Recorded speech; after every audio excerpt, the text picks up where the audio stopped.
we are ready with our solution of the test number 14. So test number 14, in the question number 1, KVL is based on the conservation law of energy.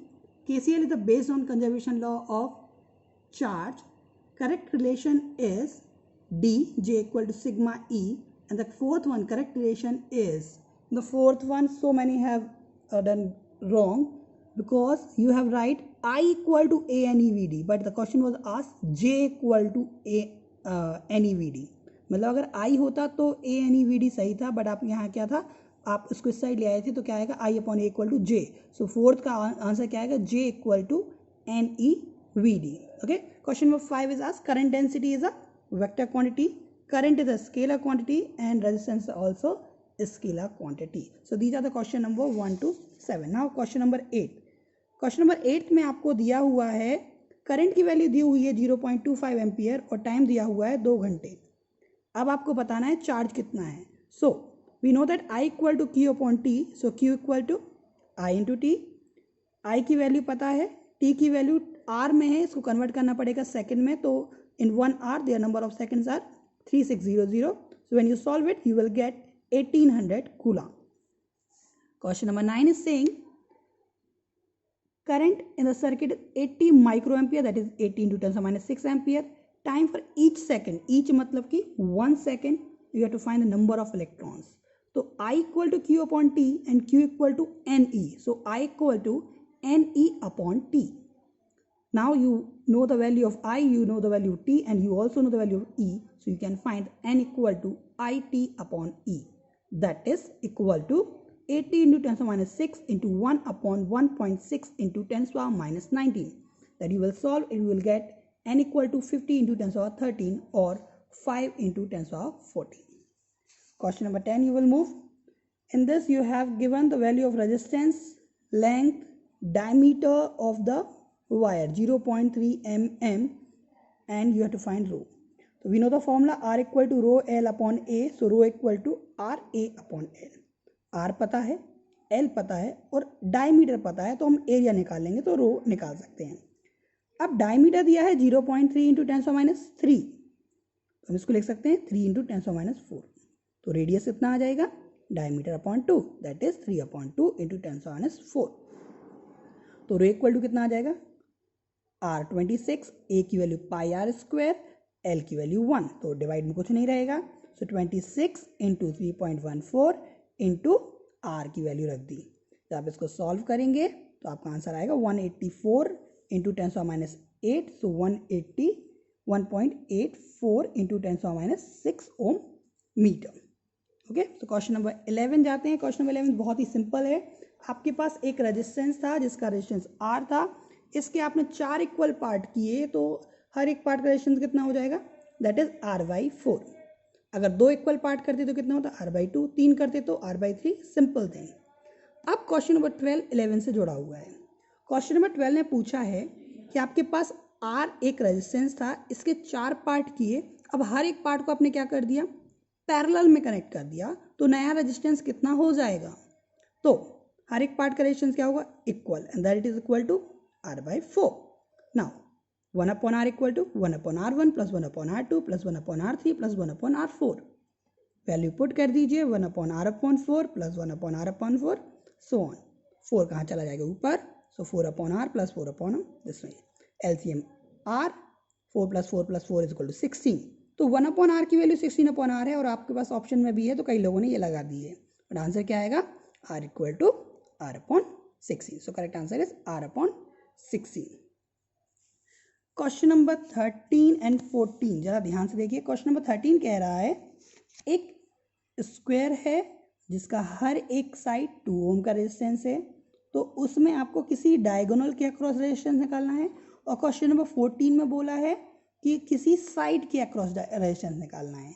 ये आप बात याद रखिएगा, जब भी किसी के भी अक्रॉस रेजिस्टेंस निकालना हो उसको स्ट्रेट लाइन मानते हुए उससे लाइन खींच दीजिए. अब आप देख रहे हैं ये AC के अक्रॉस निकालें तो ये हो गया 2, ये हो गया 2, ये हो गया 2, ये हो गया 2, तो ये दोनों हो गए सीरीज में और ये दोनों हो गए सीरीज में, और दोनों का आंसर क्या हो गया, पैरेलल. 2 और 2 का सीरीज 4, 2 और 2 का सीरीज 4. अभी आ गया 4 और 4 पैरेलल. और 4 और 4 का पैरेलल क्या आ जाएगा 2 ओम। बट क्वेश्चन नंबर 14 की बात करें अगर हम, तो इसमें क्या दिया था, स्क्वायर की साइड, तो मैंने देखो साइड के साइड से इसको इस तरीके कनेक्ट कर दिया, तो अब क्या आ जाएगा, ये 3 हो गए सीरीज में, तो 2 + 2 + 2 = 6, और ये क्या हो गया पैरेलल में। अब 2 और 6 का जब पैरेलल कॉम्बिनेशन करेंगे तो आंसर आएगा 3/2। कैसे, 1/r = 1/2 + 1/6, सो 1/r = LCM 6, 3 + 1 4, 4/6, 2/3 और 3/2।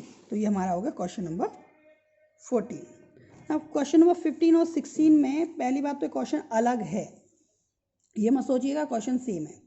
एक बार बोल रहा है वो कि लेंथ को डायरेक्टली डबल किया है क्वेश्चन नंबर 16 में, और एक बार बोल रहा है वायर को खींच के लेंथ को डबल किया है तो क्वेश्चन नंबर 15 में। तो दोनों ही अलग केस हैं, कैसे अलग केस है वो भी हम जानेंगे क्वेश्चन नंबर 17 और 18 में।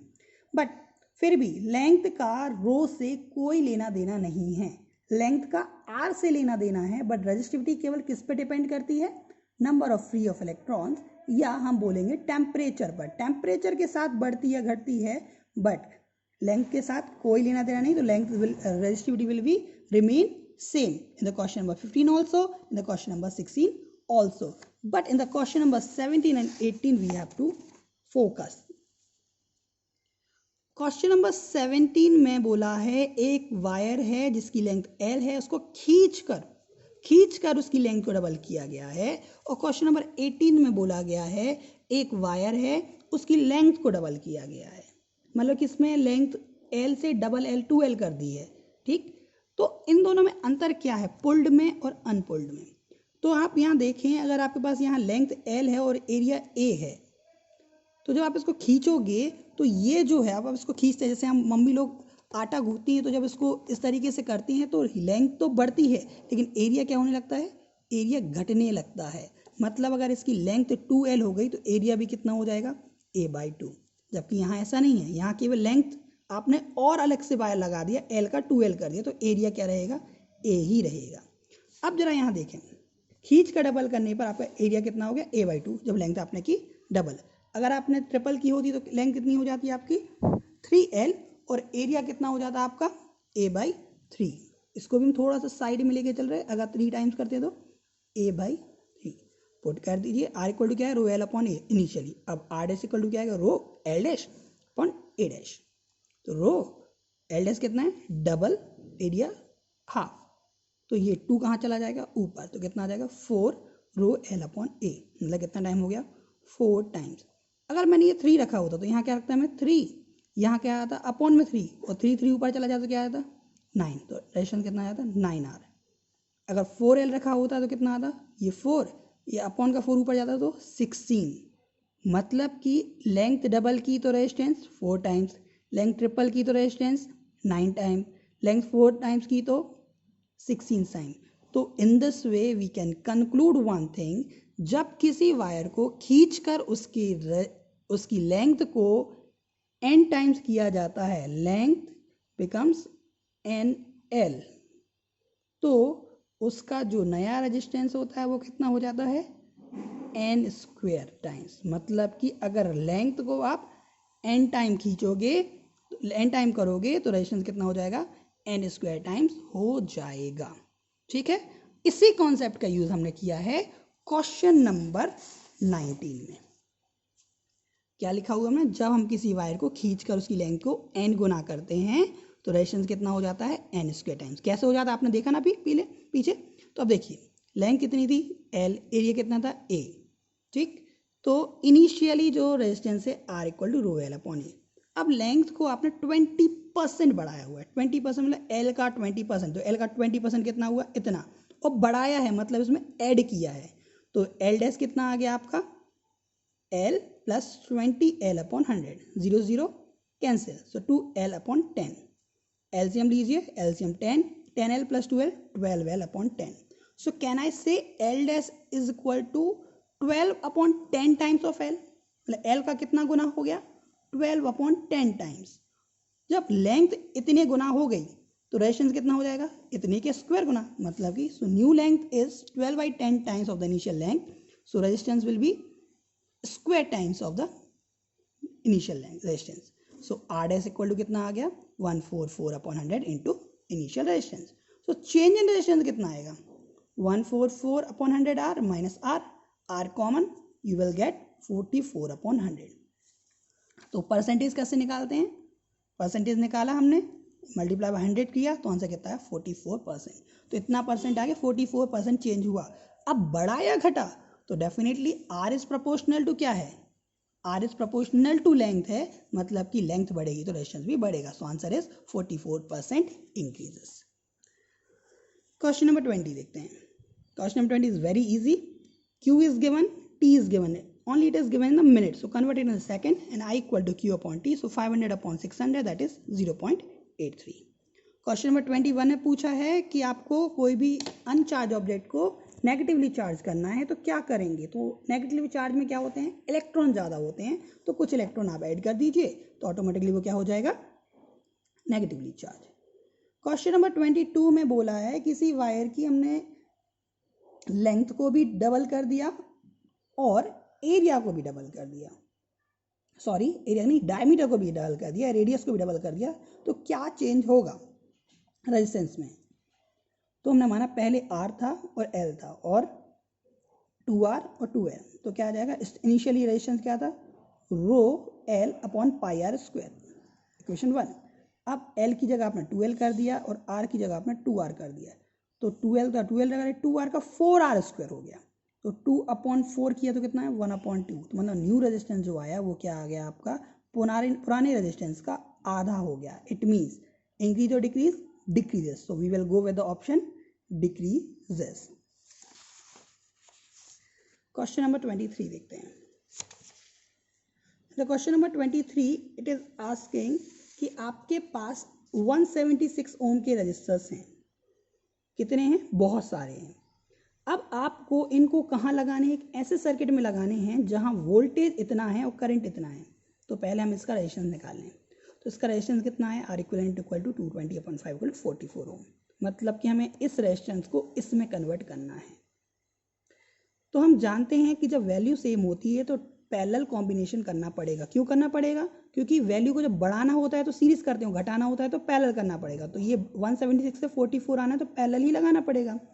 तो अब हम क्या करेंगे, r equivalent equal to magnitude of one resistance upon total number of resistance, ये पता है, ये पता है, ये निकालना है। तो n equal to r upon r equivalent is equal to 4। So question number 23 का आंसर हो गया 4। अब क्वेश्चन नंबर 24 में बोला है कि दो वायर हैं जिनकी लेंथ सेम है, एरिया सेम है, मटेरियल सेम है। In the short they want to say दोनों के रेजिस्टेंस सेम है, that is R and R. अब दोनों को सीरीज में ऐड कर दीजिए और पैरेलल में ऐड कर दीजिए और उनका रेशियो निकाल लीजिए तो कितना आएगा। तो सीरीज में क्या आएगा, are plus are 2R, parallel में R/2, तो R S upon R P equal to कितना आ जाएगा 4:1। क्वेश्चन नंबर 25 26 में बोला है कुछ रेजिस्टेंस दिए हैं 4, 8, 12, 24, इनका मैक्सिमम और मिनिमम रेजिस्टेंस निकालना है। मैक्सिमम रेजिस्टेंस कब आता है, जब इनको आप सीरीज में ऐड करेंगे। सीरीज में कब, तो 4 + 8 + 48, और पैरेलल में करेंगे तो 2 ओम। 27, 28, 29, 30। 27 पूछ रहा है that resistance coefficient factor for conductor positive, semiconductor and insulator negative. अब 29 में क्या पूछा है कि जब अगर आप रिलेक्सेशन टाइम में टेम्परेचर बढ़ाते हैं तो टाइम क्या होता है, तो टक्कर जल्दी जल्दी होने लगती है, मतलब टाइम घट जाता है। और मूविंग चार्ज पार्टिकल के पास क्या होता है, electric as well as magnetic field.